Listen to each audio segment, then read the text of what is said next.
Halo anak-anak, apa kabar? Apakah kalian sehat? Harus ya, harus sehat. Nah, sehat itu seringkali diartikan sebagai tidak sakit, tidak terbaring, tidak minum obat, tidak pergi ke dokter. Tetapi sehat itu ternyata bukan hanya masalah tubuh kita.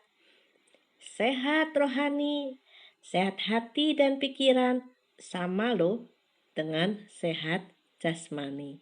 Karena itu kita harus berjuang untuk sehat jasmani, sehat hati dan pikiran, serta sehat rohani. Kenapa?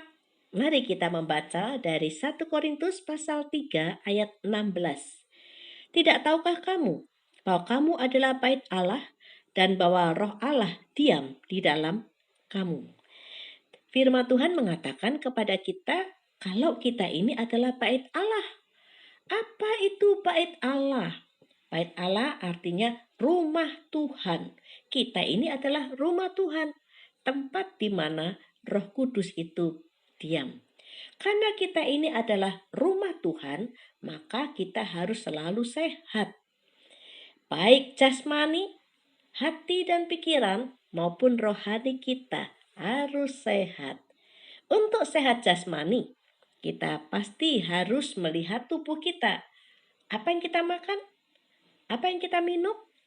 Berapa lama kita beristirahat? Cukupkah jam istirahat kita? Dan olahraga tentunya ya.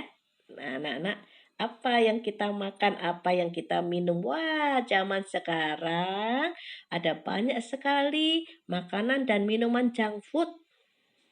Dan itu disukai oleh anak-anak. Apa itu makanan junk food ya?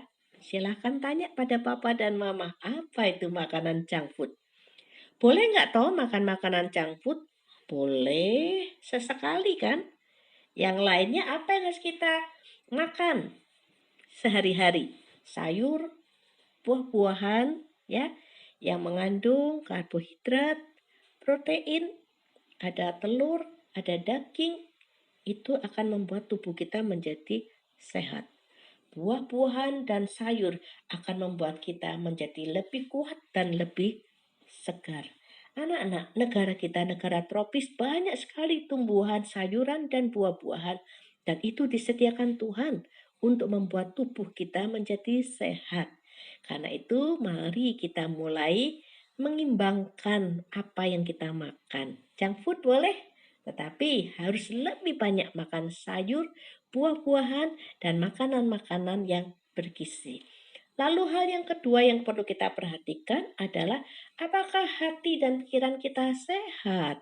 Wah, zaman sekarang ini karena sekolahnya online, anak-anak itu bisa memegang HP berjam-jam bukan? Menatap laptop berjam-jam bukan? Sesudah sekolah online itu selesai, apa yang kita lihat melalui HP atau laptop kita? Apa yang kita tonton? Apakah tontonan itu sesuai umur kita? Nah, harus sesuai dengan umur kita. Lalu yang kedua, apa yang kita dengarkan ya?